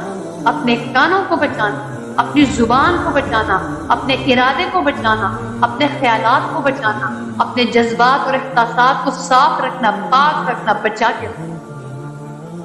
اگر یہ نہیں کریں گے تو اللہ پاک نے فرمایا یہ منع ہے، ان سے منع ہو جانا، ان سے رک جانا، ان سے رکیں گے تو پھر فائدہ ہوگا، ورنہ اس کی جو روحانیت ہے وہ مر جائے گی، اس کی جو باطنی برکتیں ہیں وہ نہیں ملی، تو اس سے منع کیا۔ ان میں سے بعض میں تو انسان احرام سے بھی نکل جاتا ہے، اس کے اوپر دم واجب، ایسے بھی اعمال، اس لیے وہاں پہ ارد گرد غیر محرم عورتیں ہوں، ان میں سے بہت ساری عورتیں چہرے کا پردہ نہیں کرتی ہوں گی، بہت خوبصورت بھی ہوں گی، مرد احتیاط نہیں، زیادہ تر مردوں کی نظریں نہیں رکتی، اور کچھ بچیاں بھی ایسی ہو سکتی ہے، تو اس لیے وہاں پہ اپنی نظروں کی حفاظت، اپنے ارادے، اپنی سوچ، اپنے جذبات کی حفاظت، یہ بہت لہذا اس سے منع کیا، اور پھر فرمایا فسق فرمایا، ولا فسوق، کہ ہر اس عمل کو کہتے ہیں جو انسان کو اللہ کی اطاعت کے دائرے سے نکال، نافرمانی کے کام کرتا۔ اور تیسری چیز جدال، کہ آدمی کسی سے جھگڑا کرے، کسی سے دشمنی، کوئی کسی کو پسند نہیں کرتا، یا کوئی ایسے جاننے والے وہاں پہ گئے کسی کو پسند نہیں کرتا، اس سے کوئی ایسا معاملہ رکھنا کہ دشمنی یا کسی مبالغے کی حد تک جانا، لوگوں میں کینہ جیسے دل میں آ جاتا ہے، تو لہٰذا ان تمام چیزوں سے اپنے آپ کو بچانا، جس سے کہ افکار، سوچیں پریشان ہو جائے، حسن و اخلاق کی جو تعلیم شریعت ہے اس کی اس سے مخالفت، لہٰذا جھگڑوں سے، فسق و فجور سے اپنے آپ کو بچانا۔ اس لیے حضرت سفیان ثوری فرماتے ہیں کہ جو شخص حج کے دوران فحش کلامی کرتا ہے اس کا حج خراب، اور رسول کریم صلی اللہ علیہ وسلم نے بھی خوش گفتاری اور کھانا کھلانے کو حج کی مقبولیت کی علامت قرار دیا، کہ وہاں کھانا کھلانا حج کی مقبولیت کی علامت۔ اور اگلا عمل ہے کہ جب انسان سفر کرے تو جس طرح بتایا خوشبو بھی نہیں ہے، لباس بھی عام، اور جو مرد کا لباس ہے وہ بھی ادھورا رہ جاتا ہے، سادہ انسلا، تو بال بکھرے ہوئے، پرانے زمانے میں ظاہر ہے سواریاں نہیں ہوتی تھی، لوگوں کے کپڑے غبار آلود ہوتے تھے، بال بکھرے ہوئے ہوتے تھے، تو یہ نہیں کہ اپنی صفائی کا خیال نہیں رکھنا چاہیے، صفائی کا خیال رکھنا چاہیے کہ ہم سے بدبو نہیں آنی چاہیے، لیکن ایک اگر کسی سے آتی بھی ہے اللہ کو وہ بدبو بھی پسند ہے، کیونکہ اللہ چاہ رہے ہیں نا وہ جنون اور دیوانگی کا، بال بکھرے ہوئے ہوں، کپڑے غبار آلود ہو، زیب و زینت، بناؤ سنگھار سے اوائڈ کر، اپنا وقت اس میں ضائع نہ عیش و عشرت کے سامان کی طرف جانا، نہ ہی زیب و زینت کی طرف جانا، ان دونوں سے سادہ رہنا، اپنے کام پر فوکس کرنا، کہ ظاہر سی بات ہے جن کے چینل چل رہے ہوتے ہیں ان کو مجبوراً میک اپ عورتوں کو وہاں پہ کرنا پڑتا ہے، ان کو پوری تیاری کے ساتھ ان کو ویڈیو بنانی پڑتی ہے. لیکن بہت سارے ایسے نہیں لوگ ہوتے، لیکن اس طرح کی بھی ان کو پتہ نہیں ہوتا، ان کا قصور نہیں ہے، ان کو نہیں پتا ہوتا، لیکن پھر اس کے لیے ان کو پورا اہتمام کرنا پڑتا ہے. ادھر توبہ کرنے جاتے ہیں پوری امت کو اپنا چہرہ دکھاتے.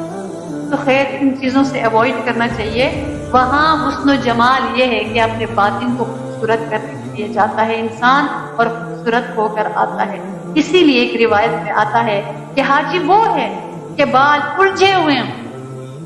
حاجی وہ ہے یعنی جنون میں نا، وہ حاجی اسی کو کہا. تو بال اس کے بکھرے. اس لیے ایک روایت میں آتا ہے کہ اللہ تبارک و تعالیٰ فرماتے کہ میرے گھر کے جو زائرین دیکھنے والوں کو دیکھو کہ ہر طرف سے بکھرے بال اور غبار آلود لباس پہنے چلے آ رہے ہیں. اللہ. اس نے قرآن پاک میں فرمایا ثم لیقضوا تفثهم. پھر لوگوں کو چاہیے کہ اپنا میل کچیل دور کریں. تفث سے مراد بال اور لباس کی براگندگی ہے، اور اس سے بال منڈوانے سے اور اسی طرح ناخن تراشنے سے یہ دور ہوتا ہے. یعنی جب انسان احرام سے نکلتا ہے تو ساری صفائیاں کر رہا ہوتا ہے، تو اللہ تعالیٰ چاہتے. اسی لیے فرمایا گیا کہ اہل یمن حاجیوں کی زینت ہے. یعنی یمن والے وہ تو حاجیوں کی زینت ہے. اس اعتبار سے، اس دور کے اعتبار سے کہا گیا کیونکہ وہ لوگ متواضع عاجزی والے ہوں، وہ لوگ عاجزی اختیار کرنے والے. اس لیے اگر وہاں جاتے ہیں کچھ ممالک کے لوگ، وہاں کی عورتیں بہت ہی اخلاق والی اور بہت ہی دوسروں کا ساتھ دینے والی ہوتی ہیں. جیسے عموماً دیکھتے ہیں کہ ملیشیا، انڈونیشیا، ان لوگوں کی عورتیں بڑی ٹھنڈی ہوتی ہیں اور دوسروں کا ساتھ دیتی ہیں، اپنے کام سے کام کرتی ہیں، اور کچھ جلال والی ہوتی ہیں، جھگڑنے کے لیے بھی تیار ہوتی ہیں. تو وہاں پہ کس طرح رہنا ہے اور کیا سوچ رکھنی ہے، کیسا لباس ہونا چاہیے. اور اگلا عمل ہے جس کا کہ وہاں پہ جا کے اہتمام کرنا اور جو کہ ادب ہے کہ اگر کوئی وہاں پہ جا کے اگر کوئی اللہ کے راستے میں جانور قربان کرنا چاہے تو قربانی کرنے والے کی کوشش یہ ہونی چاہیے کہ جانور عمدہ. اس لیے ایک روایت میں آتا ہے کہ حضرت عمر رضی اللہ تعالیٰ، ابن عمر رضی اللہ تعالیٰ نے بیان کرتے کہ ان کے والد حضرت عمر رضی اللہ تعالیٰ عنہ نے ایک عمدہ نسل کی اونٹنی، یعنی اس زمانے میں ہدی اپنے ساتھ جانور لے کر جاتے تھے اس زمانے. تو کچھ لوگوں نے کئی سو اشرفیوں کے بدلے میں یہ اونٹنی خریدنی چاہی. تو آپ نے رسول کریم صلی اللہ علیہ وسلم سے اونٹنی فروخت یعنی اس کو بیچنے کی اجازت مانگی اور عرض کیا کہ میں کیا 300 اشرفیاں یعنی 300 اشرفیوں سے بہت زیادہ جانور خرید کر روانہ کروں گا، یعنی اس کے بدلے میں اور زیادہ جانور آ سکتے ہیں لیکن یہ جانور عمدہ ہے. تو رسول کریم صلی اللہ علیہ وسلم نے اجازت نہیں دی اور فرمایا بلکہ اسی کو روانہ کرو. اس کی وجہ یہ کہ عمدہ اور تھوڑی چیز زیادہ اور خراب چیزوں کے مقابلے میں اچھی ہوتی، کیونکہ اس میں بھی اللہ رب العزت فرماتے نا لن ینال اللہ لحومها ولا دماؤها ولکن ینالہ التقوی منکم. اللہ یہ دیکھنا چاہتے کہ قربانی کا مقصد گوشت کی کثرت نہیں ہے بلکہ انسان کا نفس بخل کی برائی سے پاک صاف ہو. مقصد قربانی یہ، تو اس لیے اس مقصد کا خیال کریں. تو جب بھی جانور کی اگر نیت کریں تو پھر اس کے لیے بھی انسان عمدہ. ایک اور ادب ہے، وہ یہ ادب ہے کہ سفر کے دوران جو مال کے اعتبار یا جسمانی کوئی مصیبت برداشت کرنے، کوئی تنگی ہو، سب پر راضی رہے اور کسی بھی لمحہ بددل نہ ہو، اپنے آپ کو نہ کوسے. اس لیے کہ یہ تمام مصائب حج کی اس کی مقبولیت کی علامت، ان سے انسان کا حج مقبول ہو. جس طرح حج کے دوران 1 درہم اللہ کی راہ میں دینے کا ثواب 700 درہم کے برابر ہوتا ہے، اسی طرح ایک مصیبت برداشت کرنے کا ثواب بھی عام دنوں کے مقابلے میں 700 گنا زیادہ ہوتا ہے۔ اس لیے کہا جاتا ہے قبول حج کی علامات میں سے یہ بھی ہے کہ گناہ کے وہ تمام کام چھوڑ دے جو حج سے پہلے کیا کرتا تھا، اور ان تمام دوستوں سے کنارہ کشی کر لے جو غلط راستے پر چلنے میں اس کی مدد کرتے تھے، ان کی بجائے نیک لوگوں سے دوستی کرے، اور شر اور بری مجلسوں میں، بری گیدرنگ میں اٹھنا بیٹھنا اس کے بجائے خیر کی مجلسوں میں اٹھنے بیٹھنے لگے۔ یعنی جب بندہ یہ سب کچھ کرے، اس کو چاہیے کہ وہاں سے واپسی پہ اس کا اثر اس کے اوپر، اس راستے کی مصیبتوں کو برداشت کرے اور اس پر اجر کی امید رکھے، اور یہ سوچے کہ اس پر کئی گنا بہتر مجھے اجر، اور اسی طرح ایسے لوگوں کو چھوڑ دیں جو اس کے لیے شر کا باعث ہے، اور ان لوگوں کو دوست بنائیں جو خیر کا باعث۔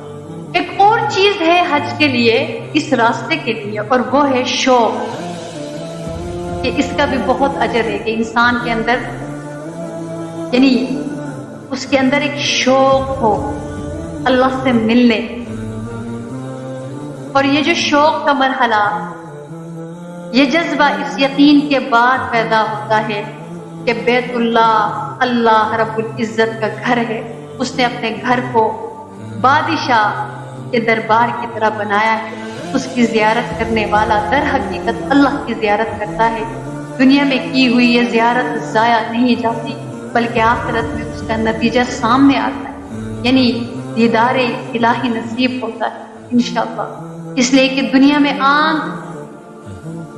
فنا یعنی فانی ہے، اس کی وجہ سے اللہ کے دیدار کی طاقت نہیں رکھ سکتی، اور آخرت میں اسے بقا کی مدد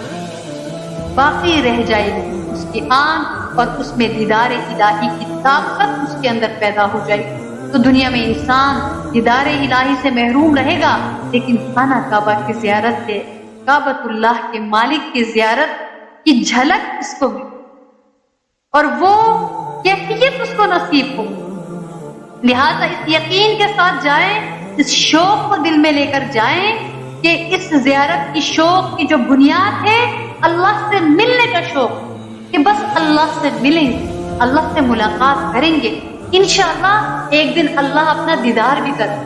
اس شوق کو دل میں لے کے جب بندہ جاتا ہے، اس کو دوسری چیزیں نظر نہیں آتی، اور وہ اپنے محبوب سے ملنے کے شوق میں دوڑتا چلا جاتا ہے، بھاگتا چلا جاتا ہے، اور کوشش کرتا ہے اس منزل کو پانے۔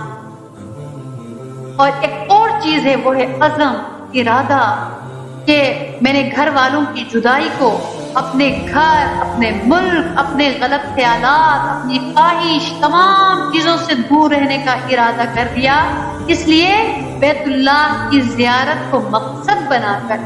اس ارادے کو دل میں لے کر، تو اپنے دل میں بیت اللہ کی عظمت اور جلال کا اعتراف کرے، اور یہ جانے اس نے ایک عظیم الشان اور اہم ترین عمل کا ارادہ کیا۔ جو شخص عظیم کام، بڑا کام انجام دیتا ہے، اس کے لیے اپنی ہر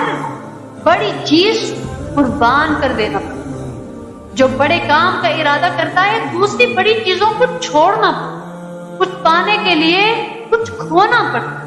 اپنے ارادے میں مخلص ہو، اور یہ بات جان لے کہ ارادہ اور عمل، اخلاص کے علاوہ کوئی دوسرا جذبہ مقبول نہیں۔ ارادہ اور عمل کے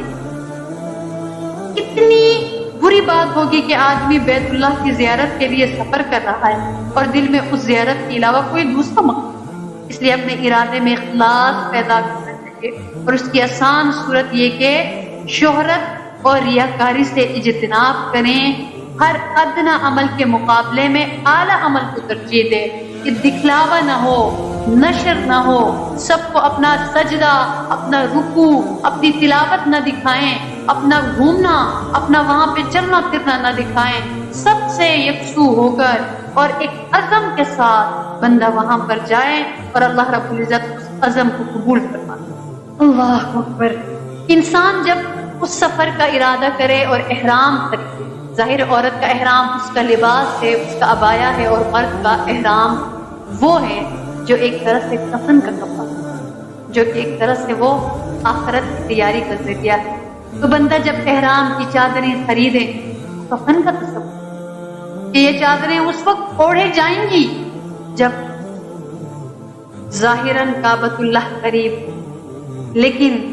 جس طرح اللہ تعالیٰ کے گھر کی زیارت اس لباس کے بغیر نہیں ہوتی جو عام لباس کے سے بالکل مختلف ہے، اسی طرح رب الکعبہ کی زیارت اور دیدار اس لباس کے بغیر نہیں ہوتا جو دنیاوی لباس کے مخالف احرام کے کپڑے یعنی کفن کے مشابہ۔ نہ احرام سلا ہوا ہوتا ہے نہ ہی کفن سلا ہوا ہوتا ہے۔ تو جب ایک مسلمان اللہ کے دربار میں اس کو غسل دے کر اس کو لباس پہنایا جاتا ہے، وہ بھی انسلا لباس ہوتا ہے کیونکہ وہ اللہ سے ملاقات ہوتی ہے۔ اور ایک مومن کو یہ ایمان ہوتا ہے کہ یہ جائے گا، اللہ تعالیٰ اپنا دیدار اسے کرائیں گے۔ اور جب شہر سے باہر نکلے، اپنے شہر سے باہر نکلے تو یہ سوچے کہ میں اپنے ملک سے میں اللہ کے لیے جدا ہو رہی، صرف اللہ کے لیے جا رہا، اور یہ سفر دنیاوی سفر کی طرح نہیں ہے، یہ رب العالمین کے مقدس اور محترم گھر کی زیارت کے لیے،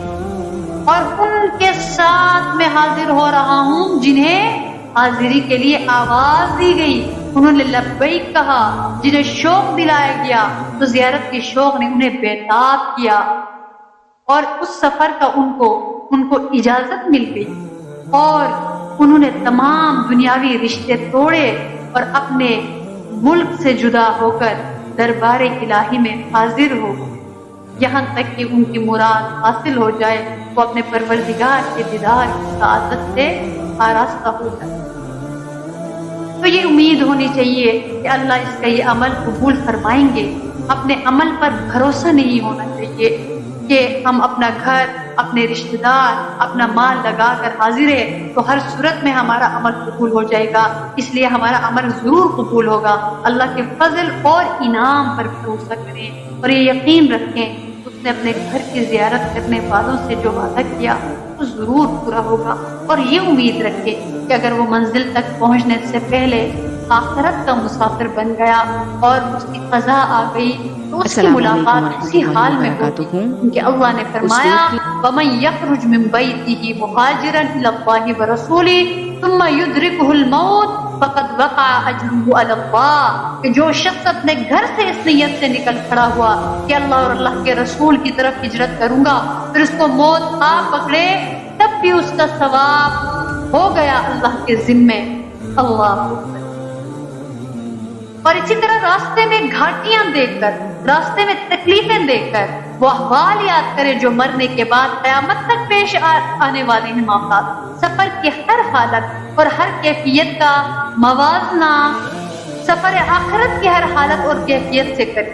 اپنے رشتہ داروں کی جدائی سے قبر کی تنہائی اور وحشت کا موازنہ کرے۔ اس سفر کے دوران قول و عمل پر جس قدر خوف الہی کا غلبہ ہوگا، قبر کے لیے اتنا ہی اس کا فائدہ ہوگا، قبر کے لیے اتنا ہی اس کا فائدہ ہوگا۔ اور جب سواری سامنے آئے تو وہ اللہ رب العزت کا شکر ادا کرے، اور جب وہ کسی ایک جگہ سے دوسری جگہ جائے، اللہ رب العزت کا شکر ادا کریں اور اللہ تعالیٰ کا کرم جانے کہ کتنے مجھ سے اچھے اچھے لوگ تھے جن کو یہ میسر سواری نہیں تھی، اللہ آپ نے مجھے اتنی سہولیات سے نوازا، اچھا مجھے روم دیا، اچھی گاڑی وہاں پہ میں پیسے دے سکتا ہوں، میں دے سکتی ہوں، وہاں پہ وہ مشقت مجھے نہیں اٹھانی پڑتی جو پہلے بڑے بڑے لوگوں کو مشقت اٹھانی پڑ۔ تو یہ دعا ہو کہ اللہ نے ہمارا بوجھ ہلکا کر دیا، ہماری تکلیف دور کرنے کے لیے اللہ تعالیٰ نے ان سواریوں کو ہمارے لیے مسخر کر دیا۔ اور اس وقت یہ بھی یاد کرے جس طرح سفر کے لیے سواری آئی، ایک روز کسی طرح سفر آخرت کے لیے بھی سواری آئے گی، یعنی جنازہ اٹھایا جائے گا اور لوگ قبرستان لے چلیں گے۔ سفر حج سفر آخرت کے مشابہ، اس لیے جب سواری پر بیٹھنے لگے تو یہ ضرور دیکھے کہ اس کا یہ سفر آخرت کے سفر کا توشہ ہو سکے گا یا نہیں، یعنی اس کی کیفیت کیا ہے کہ اگر وہ اسی آخرت کے سفر کو تصور کرے کیا وہ جانے کے لیے تیار ہے؟ آخرت کا سفر سامنے ہے اور یقینی ہے، اس میں کوئی شک نہیں۔ اور کسی کو کیا معلوم کہ موت قریب ہے، یا وہ گاڑی کی سیٹ پر۔ اس لیے پوری تیاری اور زیادہ راہ یاد اپنے ساتھ اس لیے رکھیں کہ یہ سفر میں کام آئے گا۔ یہ سفر جو آخرت کا ہے یہ اس سفر سے کہیں زیادہ دشوار اور طویل ہوگا۔ سفر آخرت کے لیے زیادہ راہ کوئی اور نہیں ہے، زیادہ راہ تقویٰ ہے۔ اس کے علاوہ جو کچھ سب ادھر رہ جاتا ہے، آگے کوئی ساتھ نہیں دیتا۔ جس طرح تازہ کھانا سفر کی ایک ہی منزل گزرنے کے بعد خراب ہو جاتا ہے، اور ضرورت کے وقت جو ایک بندہ ہوتا ہے گرمی کے موسم میں خراب ہونے والا کھانا خراب ہو جاتا ہے اور وہ مسافر پریشان ہوتا ہے، کوئی تدبیر اس کو نہیں سوچتی۔ اسی طرح وہ اعمال بھی ساتھ چھوڑ دیں گے جو سفر آخرت کے لیے ہے، جس کو ریا کہا جاتا ہے، جس سے یہ گناہ اگر انسان کے اعمال کے اندر آ جائے تو اس سے اس کے اعمال، اس کی نیکیاں خراب۔ تو انسان اس بات کو بھی سوچے، اور جب وہ اپنے گھر والوں کو چھوڑ کر جائیں تو یہ سوچے کہ ایک دن آئے گا میں اپنے سب رشتہ داروں کو روتا ہوا چھوڑ کر چلا جاؤں، روتا ہوا چھوڑ کر دنیا سے چلی جاؤں، تو اس وقت میرے رشتہ دار اس وقت مجھے رخصت کر رہے ہیں، اور میری جو کیفیت ہے جب اللہ کے سامنے میں ایک روانہ ہونے کے لیے کہ مجھے کفن میں لے کر جایا جائے گا، کہ اس وقت میری کیفیت ایسی ہے، یا میرے رشتہ دار جو پیچھے ہیں، میری اولاد جو پیچھے ہیں، کیا ان کو اس طرح سے میں نے تیار کیا کہ میرے مرنے کے بعد میرے لیے سب سجادیاں بنیں گے۔ تو انسان اپنے سارے احوال کو اسی طرح دیکھیں کہ اگر میں دنیا سے رخصت ہو گیا، وہ ساری وہ کیفیات ہے جب انسان حج کے لیے نکلتا ہے، عمرے کے لیے نکلتا ہے، تو وہ سب رخصتی کے احوال، وہ ساری تیاریاں، ان سب کو وہ کمپیئر کر سکتا ہے، ان سب کو ان کا مشابہ جو ہے وہ سارے آخرت کا سفر ہے۔ تو لہٰذا ہر لمحے، ہر بدلتے حالات کے ساتھ وہ آخرت کے سفر کو اپنے سامنے رکھے کہ آخرت کا سفر ایسا ہوگا، رشتہ داروں کو چھوڑ کے جانا پڑے گا، آخرت کا کوشش نیک اعمال اور تقویٰ ہے۔ آخرت کی سواری جب میں اس سفر پہ جاؤں تو میں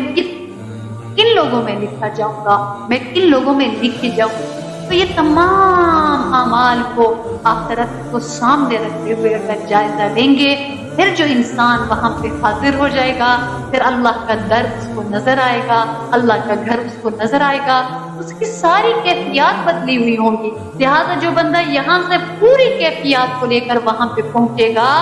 تو اس کا حج ہی الگ ہوگا، اس کا عمرہ ہی الگ ہوگا، کیونکہ وہ یہاں سے تیار ہو کے وہاں پہنچا، اور جو یہاں سے تیار ہو کے نہیں پہنچا وہاں جا کر تیاری کرے گا، اس کی روح نہیں بنے گی، اس کی کیفیت نہیں بنے گی، اس کے وہ جذبات نہیں ہوں گے۔ لہٰذا اپنی پہلے سے تیاری شروع کر لیں، اور جب وہاں پہ حاضری ہو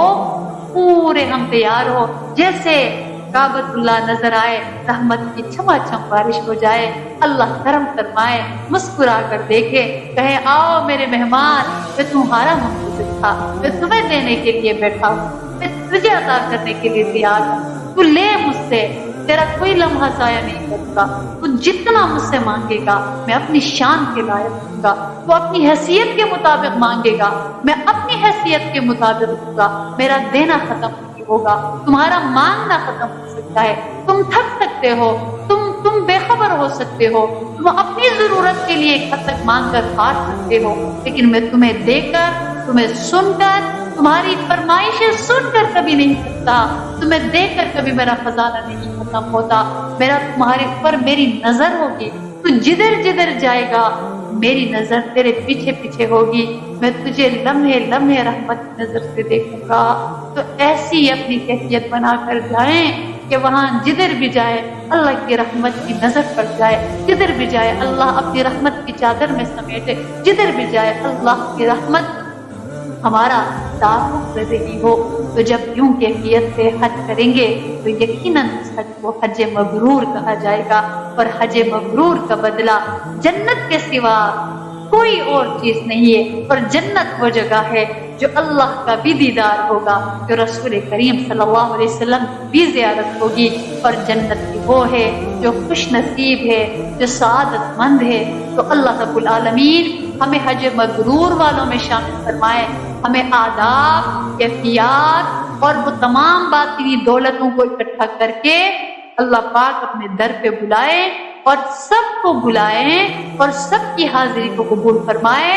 سب کو نواز دے، سب کو عطا فرمائے، اور اللہ اس مجلس میں جتنی باتیں ہوئی ہیں ان سب پر عمل کرنے کی ہمیں توفیق عطا فرمائے، اور جو کوتاہیاں، جو غفلتیں، جو بے ادبیاں اللہ کے رسول صلی اللہ علیہ وسلم کے ارشادات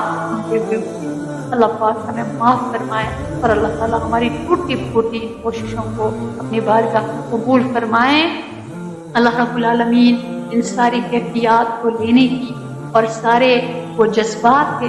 وہ اس طرح ڈھلنے کی ہمیں توفیق عطا فرمائیں، اور ہم حج کے معنی کو سمجھیں، ہم ان کیفیات کو سمجھیں، ان جذبات کو سمجھیں، کسی سے پوچھیں، کسی سے سیکھیں اور کسی سے سمجھیں، بار بار سمجھیں۔ جب وہاں پر حاضری ہو تو اس طاقت کے ساتھ، ایمان کی طاقت کے ساتھ ہو کہ ہمارا ایمان نور نور، کیونکہ وہ جگہیں ہیں آپ پلک جھپکنے میں ایسی چیزیں ہمارے سامنے آتی ہیں، آپ تصور کیجیے کہ ادھر کعبۃ اللہ ہے اور پھر ادھر آ جائے باب کعبہ ہے، پھر ادھر آ جائے ملتزم ہے، پھر ادھر آ جائے حجر اسود ہے، پھر ادھر آ جائے مقام ابراہیم ہے، پھر ادھر آ جائے صفا و مروہ ہے، یعنی اتنی جلدی وہ اعلیٰ مقامات انسان کے سامنے آتے چلے جاتے ہیں کہ وہ ساری چیزیں ریوائز ہو جاتی ہیں۔ دیکھیں وہ ساری چیزیں سامنے آ جاتی ہیں، وہ سارے واقعات سامنے تازہ ہو جاتے ہیں کہ یہ وہ دروازہ ہے جس کو پکڑ کر میرے رسول مانگا کرتے تھے، یہ وہ منتظم ہے جس سے لپٹ کر اللہ کے رسول مانگا کرتے تھے، یہ حجر اسود ہے جس کا بوسہ میرے رسول دیا کرتے تھے، یہ مقام ابراہیم ہے جن کے پتھر کے اوپر ابراہیم علیہ السلام کے پاؤں کا نشان ہے، یہ وہ زمزم ہے جسے رسول اللہ، حضرت ابوبکر، حضرت عمر، حضرت علی، حضرت عثمان، تمام صحابہ کرام، تمام صحابیات پیا کرتے تھے۔ یہ وہ صحیح اور صفا و مروہ کے درمیان دوڑنا ہے جہاں سب حاجرہ دوڑتی تھی، جہاں اس کے بعد وہ سارے مقامات، یہ وہ مکہ ہے جہاں میرے رسول کے قدم پڑے، جہاں خدیجہ رسول اللہ صلی اللہ علیہ وسلم کے لیے کھانا لے کے غار ہرا جایا کرتی تھی، یہاں وہ غار ہرا ہے جہاں وحی اترا کرتی تھی، یہاں وہ یہ گھر ہے جہاں رسول صلی اللہ علیہ وسلم کی ولادت ہوئی تھی، یہاں وہ گھر ہے جہاں پہ میرے رسول صلی اللہ علیہ وسلم آرام فرمایا کرتے تھے، اپنی فیملی کے ساتھ رہا کرتے تھے، یہاں ابو بکر صدیق ان کی فیملی ہوتی تھی، یہاں حضرت عائشہ ان کی فیملی، یہاں حضرت خدیجہ ان کی فیملی، اور یہاں وہ مقامات جہاں اللہ کے رسول کو کیا کیا آزمائشیں نہیں سہنی تھی، کیا کیا ان کے ساتھ نہیں آزمائش پیش آئی، یہ وہ مقامات ہے، اس لیے وہاں پھونک پھونک کے قدم اٹھانا، وہاں پھونک پھونک کے قدم اٹھانا ہے۔ تو خالص روحانیت کیا ہے حج کی؟ کہ حج کی حقیقت کہ سرور کائنات صلی اللہ علیہ وسلم اصلی اور صحیح حج کا نام صرف حج نہیں بلکہ حج مبرور رکھنا، یہ دعا اللہ سے مانگو، حج مبرور یعنی وہ حج جو سراپا نیکی ہو، یہی حج ان تمام برکات اور تمام رحمتوں کا خزینہ ہے، تمام رحمتوں کا خزانہ ہے جو عرفات کے سائلوں کے لیے خاص ہے۔ حج کی روحانیت حقیقت میں توبہ، اللہ کی طرف رجوع کرنا، اور جو عمر گزر چکی اس کی تلافی، جو عمر غفلت میں گزر چکی اس کی تلافی کا وعدہ کرنا، اور آئندہ کے لیے فرمانبرداری کا اعتراف اور اقرار کرنا، یہ حج ہے۔ ربنا وجعلنا مسلمین لک ومن ذریتنا امة مسلمة لک وارنا مناسکنا وتب علینا انک انت التواب الرحیم۔ اے ہمارے پروردگار، ہم کو اپنا فرمانبردار مسلم بنا، ہماری اولادوں میں سے اپنا ایک فرمانبردار گروہ بنا، اور ہم کو اپنے حج کے احکام اور دستور سکھا دیجئے، اور ہم پر رجوع ہو یعنی ہم کو معاف فرما، تو بندوں کی طرف رجوع ہونے والا اور ان کو معاف کرنے والا، رحم کرنے والا۔ اللہ اکبر۔ حضرت ابراہیم علیہ السلام کی یہ دعا بھی ان کی دوسری دعاؤں کی طرح ضرور قبول کی گئی۔ اس سے یہ ظاہر ہوا حج حقیقت میں اللہ کے سامنے